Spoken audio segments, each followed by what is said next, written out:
Je recommande ensuite de prier par l'Esprit. Je recommande par là que nous devons toujours tâcher d'être dirigés par l'Esprit dans nos prières et nous garder par-dessus toute chose du formalisme.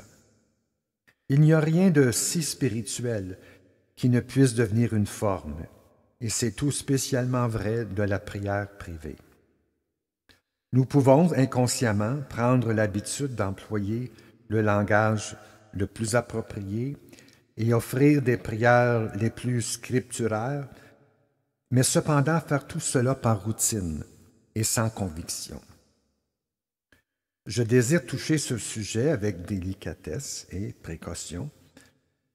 Je sais qu'il y a un certain nombre de choses importantes et toujours nécessaires que nous devons demander continuellement à Dieu, même en nous servant les mêmes termes, sans qu'il n'y ait rien dans cela de formaliste. Satan, le monde et nos cœurs sont toujours les mêmes, et nous ne pouvons nous empêcher d'en parler chaque jour et presque de la même manière. Mais voici ce que j'entends, et nous devons être fort attentifs à ce point. Si par la force des choses, la structure et le plan de nos prières ont presque toujours la même forme, efforçons-nous de combattre cette tendance en les revêtant autant que possible de l'Esprit.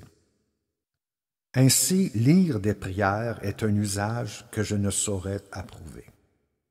Si nous pouvons dire à notre docteur quel est l'état de notre corps sans consulter un livre, nous devons aussi être capables de dire à Dieu quel est l'état de notre âme.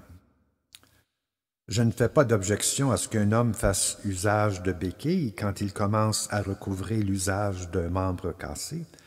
Il vaut mieux pour lui de se servir de béquilles que de ne pas marcher du tout.